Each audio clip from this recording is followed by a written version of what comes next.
The cold came first, then the hunger, and finally the silence.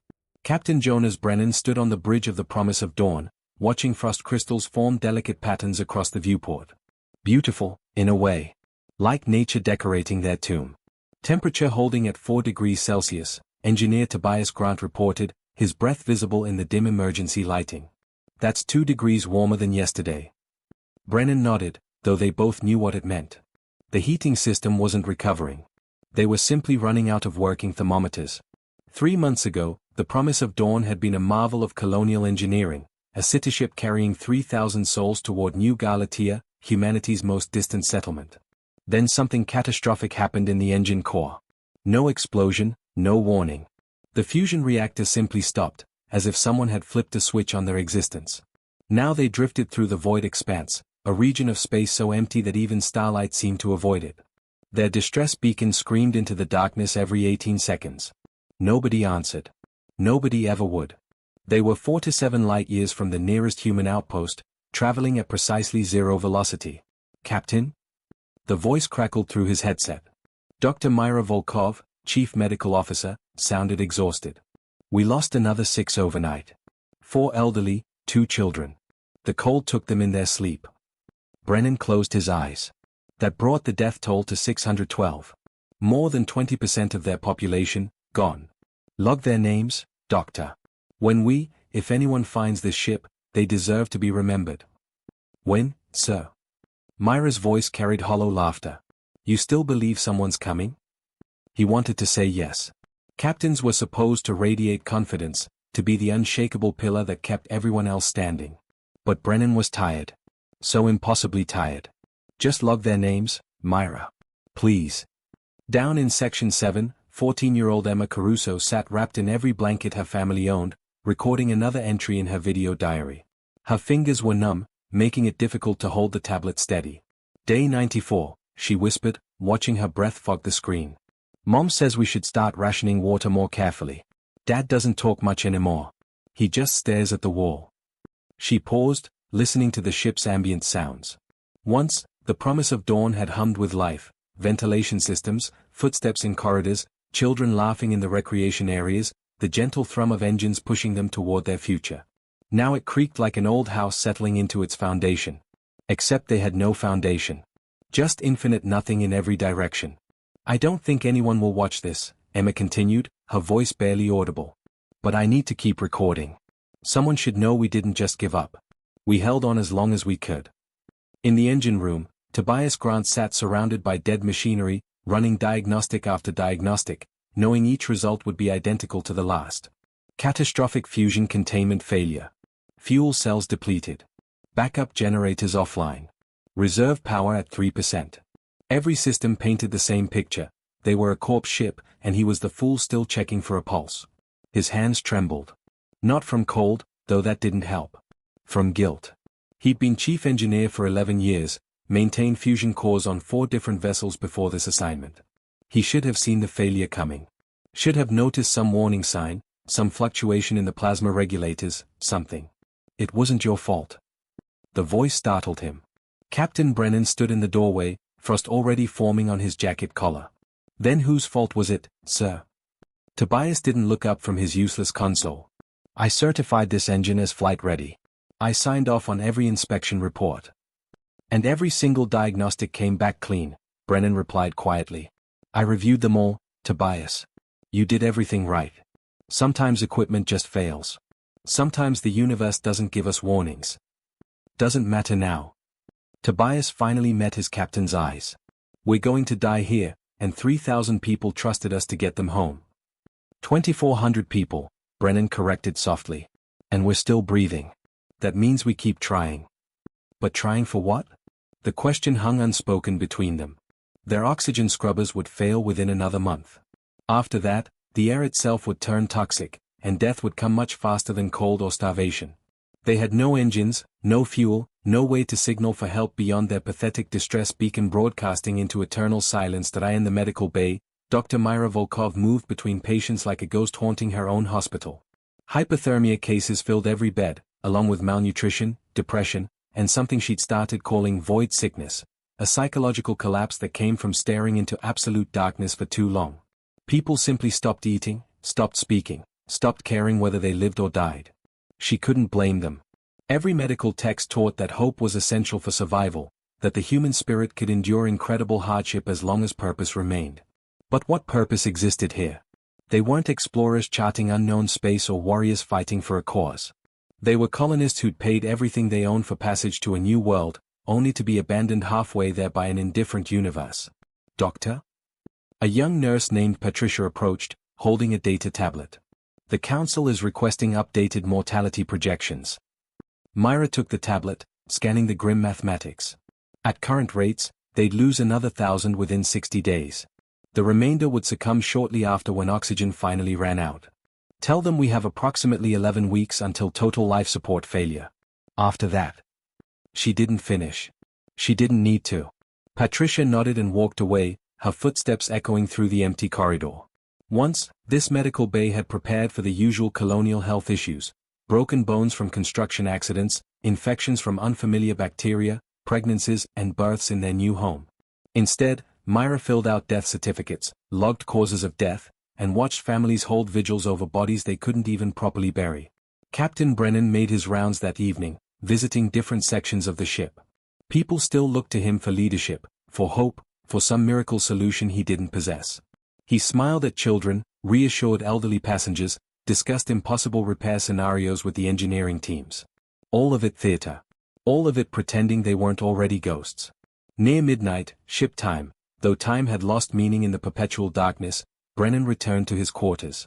A photograph sat on his desk, his daughter Rachel, waving goodbye at the spaceport, promising to visit their new colony once they got settled. She'd been 7 years old in that picture. By now she'd be 12, probably taller than he remembered, probably wondering why her father never sent messages. He recorded one final log entry. Captain's log, day 94. Population holding at 2,400. All systems critical. No response to distress signals. He paused, choosing his next words carefully. To anyone who finds this recording, we maintained discipline to the end. We took care of each other. We died as we lived, together. His finger hovered over the transmit button. Then he deleted the recording. Not yet. Not while people still breathed. Not while Emma still made her videos and Tobias still ran his diagnostics and Myra still fought for every patient. Not while hope, however fragile, however foolish, remained. Outside the viewport, the void expanse stretched forever, darker than any darkness should be, as if space itself had given up trying to hold stars. The promise of dawn rotated slowly in that emptiness, a tiny spark of life surrounded by absolute nothing. And then, impossibly, something changed. A shadow moved across the distant stars. Not a natural shadow, too deliberate, too massive. Captain Brennan stood slowly from his chair, frost cracking on his uniform. His heart, which had beaten so slowly for months, suddenly hammered against his ribs. Tobias, he whispered into his communicator. Tell me you're seeing this on sensors. A long pause. Then Tobias's voice, shaking with something that might have been fear or might have been hope. Captain, something's coming. The shadow grew larger, blocking out stars that had been their only companions for 3 months. Captain Jonas Brennan stood frozen on the bridge, unable to process what his eyes reported. Objects didn't simply appear in the void expanse. Nothing traveled through this forsaken region except lost ships like theirs, drifting toward slow death. Sensors are going insane. Tobias Grant's voice crackled through the comm system, stripped of its usual despair and filled with manic energy. Mass signature reading is. Captain, this can't be right. Whatever that is, it's over a kilometer long. Dr. Myra Volkov abandoned her patients and sprinted toward the nearest observation deck, her medical coat flapping behind her. Other survivors emerged from compartments throughout the ship, drawn by something they couldn't name, a vibration in the air, a change in the quality of silence, an instinct that whispered something fundamental had shifted in their universe. Emma Caruso pressed her face against the cold viewport in Section 7, her tablet forgotten. Mom, Dad, come look. There's something out there. The shadow continued resolving, taking shape against the void. Not an asteroid. Not a derelict station. A ship. Impossibly massive, impossibly present, impossibly real. Then the lights came. Searchlights erupted from the approaching vessel like a dozen artificial suns, brilliant white beams that pierced the darkness the promise of dawn had endured for 94 days. The light swept across their hull, illuminating frost-covered metal, damaged antenna arrays, and painted letters that spelled out their ship's name. People throughout the colony ship began to cry. Not from fear, from the sheer overwhelming sensation of being seen after months of invisible abandonment. The light meant someone knew they existed. Someone had found them in the infinite black. Incoming transmission, the communications officer gasped, his hands shaking as he worked the console. Captain, we're being hailed. Brennan couldn't speak. His throat had closed completely, seized by emotion too complex to name. He nodded instead, giving permission. Static filled the bridge speakers. Then a voice, human and unmistakable, colonial vessel Promise of Dawn, this is UHS Eternal Vengeance, Commander Silas Morgrave commanding. We have located your position and are moving to render assistance. Hold your current attitude. Rescue operations commencing immediately. The name hit Brennan like physical impact. Eternal Vengeance. Every human in settled space knew that name. The legendary warship, humanity's first true deep space battlecruiser, lost 5 years ago during the Proxima massacre when alien raiders had ambushed a fleet of colony transports. 17,000 dead in that battle. The Eternal Vengeance had bought time for 3 civilian ships to escape before disappearing into hostile space, presumed destroyed with all hands. That's impossible, Tobias whispered over the comm. The Vengeance is gone. We held memorial services. There's a monument on Earth with all their names. But impossible or not, the warship continued its approach, and now they could see it clearly. Scarred armor plating told stories of battles survived. Burn marks from energy weapons streaked across the hull. Entire sections had been rebuilt with mismatched metal, giving the ship a patchwork appearance. This wasn't a ghost. This was a survivor, battered but unbroken, still flying when everyone assumed it had fallen. The Eternal Vengeance maneuvered with surprising grace for something so massive, positioning itself alongside the crippled colony ship. Docking ports extended like mechanical arms reaching toward a drowning swimmer. Through the viewports, Brennan could see launch bays opening, and dozens of small craft emerging, rescue shuttles, medical transports, even armored marine dropships. All Promise of Dawn personnel, this is Lieutenant Yuki Tanaka, Rescue Operations Coordinator. A new voice, female, crisp and professional. We are deploying emergency teams to your vessel. Prepare to receive boarding parties on decks 3, 7, and 11. Medical cases will be evacuated first, followed by children and elderly. Remain calm. We have you now. Remain calm. As if that were possible. People were laughing and sobbing simultaneously, hugging strangers, shouting questions that nobody could answer. The ship's intercom crackled to life as various officers tried to establish order, but their voices broke with emotion mid-sentence. Emma recorded it all on her tablet, tears streaming down her frozen cheeks. They found us, she whispered to her camera. I don't know how, I don't know why, but they actually found us. The first rescue shuttle locked onto an airlock near the medical bay. Dr. Myra Volkov watched through the viewport as the seal engaged, heard the hiss of pressure equalization, felt warm air flowing through the connection for the first time in months. The airlock door opened. A woman in military medical gear stepped through, followed by a team carrying emergency equipment. She was small, maybe 40 years old, with black hair tied back and eyes that had seen too much suffering. I'm Commander Hoshi Kimura, Chief Medical Officer of the Vengeance, she said, her voice gentle but urgent. Show me your critical cases first. Myra found her voice. How many can you take? All of them. Commander Kimura met her eyes. We didn't come all this way to leave anyone behind. Throughout the Promise of Dawn, similar scenes played out. Marines in battle-worn armor moved through corridors with thermal blankets and emergency rations. Engineers assessed the dead systems with experienced eyes. Child psychology specialists began working with traumatized youngsters. The rescue wasn't chaotic or rushed, it was methodical, professional, and clearly something this crew had done before. On the bridge, Captain Brennan finally received a direct communication request from Commander Morgrave. He accepted with trembling hands. The face that appeared on his screen belonged to a man probably in his 50s, though combat had aged him beyond his years. Scars marked his jaw and neck. His eyes were gray and hard, but not unkind, eyes that had witnessed horrors and refused to surrender to them. Captain Brennan, Morgrave said simply. You kept them alive. That took courage. I kept them dying slowly, Brennan replied, his voice breaking. We lost over 600 people. You saved 2,400. Morgrave's tone permitted no argument. We've seen ships where everyone gave up within the first month. You maintained hope long enough for us to reach you. That matters. How did you even find us? We're 47 light-years from the nearest outpost. Our beacon couldn't possibly reach. We have better equipment than most of humanity knows exists, Morgrave interrupted. And we've been searching this region for 3 weeks, following reports of engine failures matching your signature. You weren't our first rescue, Captain. You won't be our last. Brennan stared at the scarred commander. The Proxima massacre. Everyone thinks you died. A ghost of a smile crossed Morgrave's face. We let them think that. Made our work easier. He leaned forward slightly. 5 years ago, Command gave me a choice: accept medals and retirement, or take the vengeance into the deep black and find every lost human vessel we could reach. Turns out there are a lot of ships that disappear, Captain.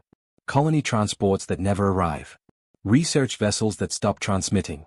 Mining operations that go silent. Everyone assumes they're lost forever. But you go looking. Someone has to. Morgrave's expression hardened. Humanity spread across the stars too fast, got too confident, started treating space like it was safe. It's not. And when people get lost out here, they need to know someone's coming. Even if it takes months. Even if it's impossible.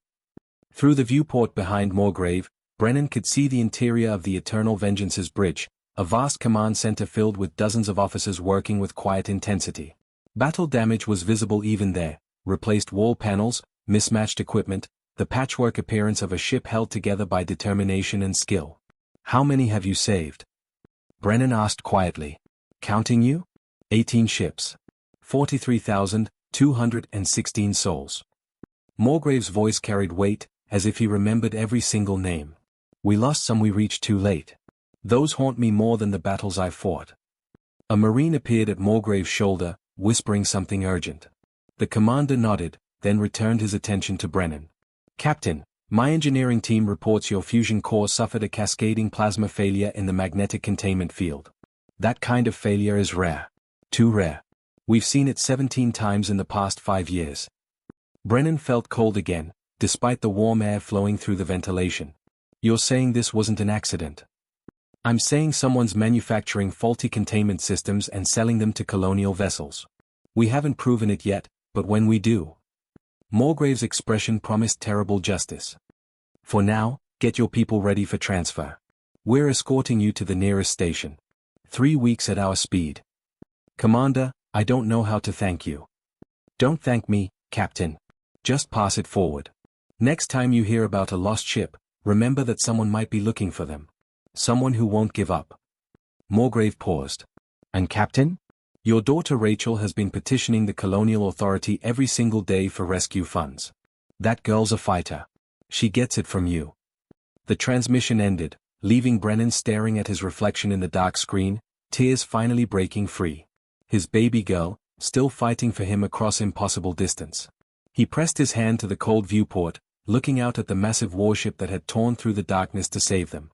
The Eternal Vengeance hung in space like a promise kept, its scarred hull proof that some ships don't stay lost, some crews don't abandon the mission, and some lights refuse to be extinguished by the void. In the medical bay, the first survivors were being carried aboard rescue shuttles. Emma recorded the Marines who lifted elderly passengers with infinite gentleness, the medics who whispered reassurances to frightened children, the engineers who looked at the dead machinery with professional sympathy. Are you really the Eternal Vengeance? She asked a young Marine helping her family board. Sergeant Devon Cross, according to his name patch, smiled beneath his helmet. Yes, everyone thinks you're dead. We are dead, he replied, his smile widening. That's what makes us so good at finding ghosts.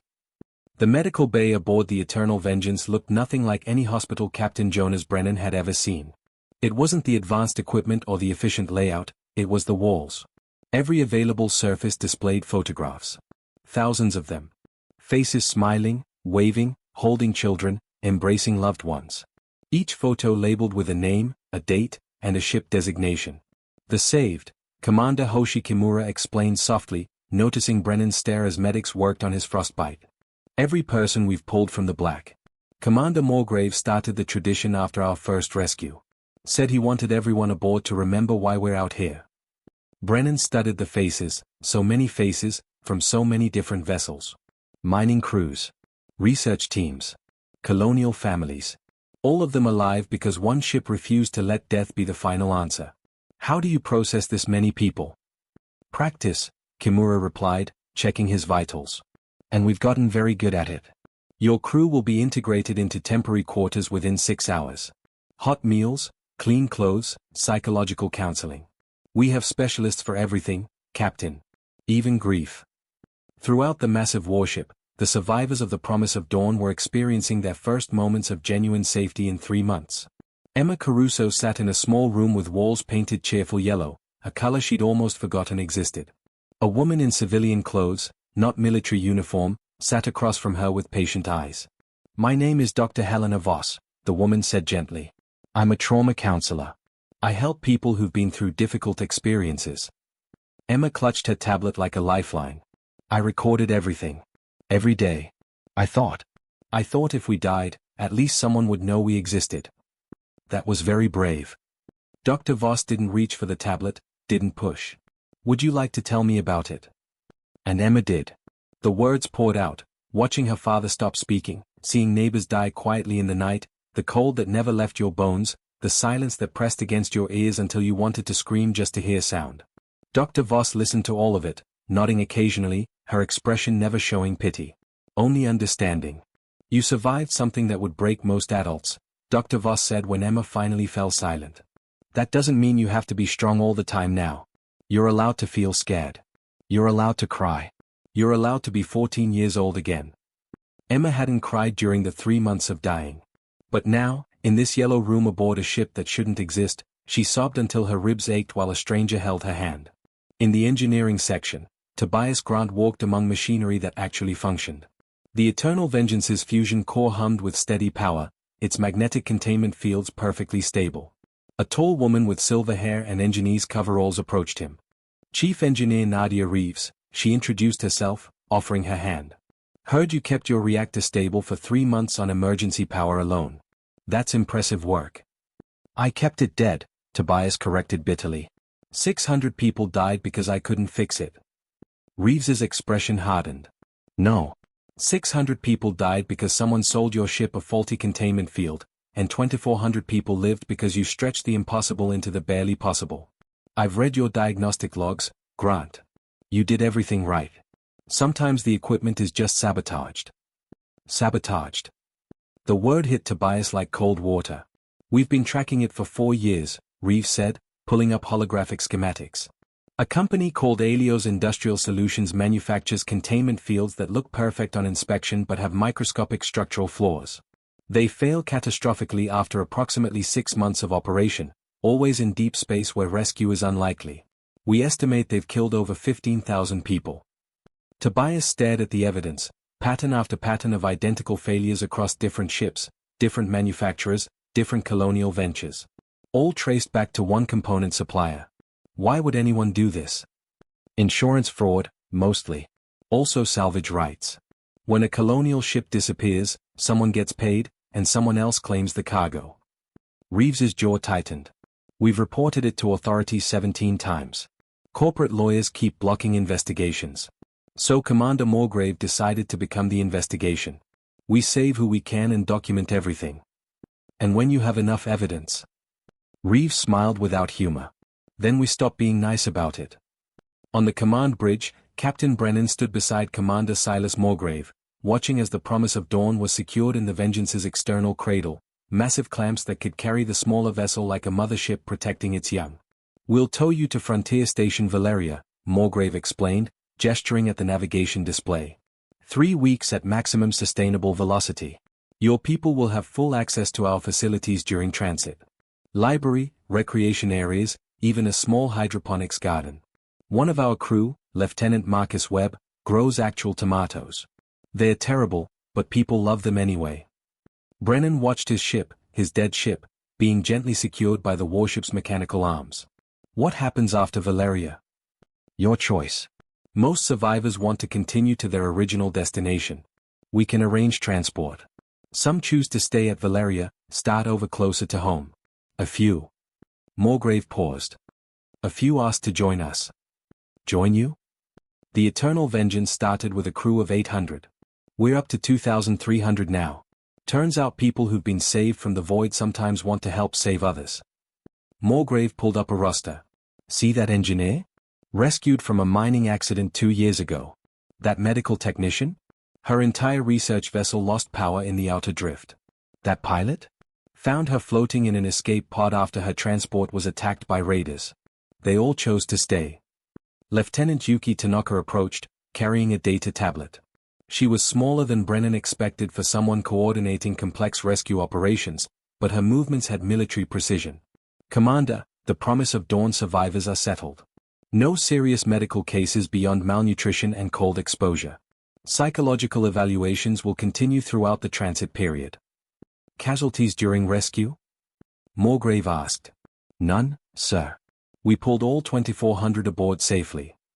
Morgrave nodded, but Brennan saw something flicker across his face, relief, as if even after 17 successful rescues, he still feared losing someone in the final moments. Good work, Lieutenant. Make sure their families back home are notified immediately. I want every single survivor's loved ones to know they're coming home. Already done, sir. Communications went out 6 minutes after we secured the last survivor. Tanaka allowed herself a small smile. We're receiving response messages now. Several hundred so far. After she left, Brennan asked quietly, "What happened to you, Commander? At Proxima?" Morgrave was silent for a long moment, staring at the stars beyond the viewport. We were escorting 3 colony transports when raiders hit us. 20 ships against 4. They wanted to capture the colonists, sell them as labor. We fought, bought time for the transports to jump to safety. But we couldn't save everyone aboard our own ship. How many did you lose? 342. Morgrave's voice went flat, reciting numbers burned into his memory. Including my executive officer, my best friend since academy, and a classroom full of children being evacuated from a failing station. We got the kids to escape pods, but raiders destroyed them before we could recover everyone. I listened to them die over the comms while I was too far away to help. Brennan felt the weight of that confession. I'm sorry. After the battle, Command offered me a promotion and a desk. Said I'd done enough, earned my rest. But those children kept screaming in my dreams. Morgrave finally looked at Brennan. So I made a deal. Give me the vengeance, let me pick my crew from volunteers, and we'll go into the deep black. We'll find the lost ones. We'll make sure that when someone calls for help, someone answers. Even though everyone thinks you're dead. Especially because everyone thinks we're dead. No political pressure, no bureaucratic delays, no corporate lawyers blocking us. We're ghosts, Captain. We can go anywhere, do anything necessary, because officially we don't exist. Morgrave's smile was cold. And ghosts can be very effective when someone needs haunting. A priority alert flashed across the command console. Morgrave moved to it immediately, his expression shifting from reflective to focused. He studied the incoming data, then cursed softly. What is it? Brennan asked. New distress signal. Long-range sensors picked it up. Morgrave expanded the display. Research vessel Meridian's Hope, reported missing 6 weeks ago. 700 souls aboard. Signal is faint but consistent with life support failure. How far? 8 days at maximum burn. Morgrave was already issuing commands to his bridge crew. They don't have 8 days.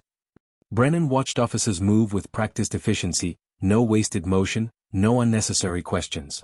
They'd done this before. They'd do it again. You're going after them. We go after everyone. Morgrave turned to his communications officer. Sergeant Cross, prepare a message drone for Valeria. Tell them we're delayed, and we're bringing them 2 ships instead of 1. To his navigator, plot the fastest course. Don't worry about fuel conservation. Commander, Brennan said carefully, you just completed an exhausting rescue operation. Your crew needs rest.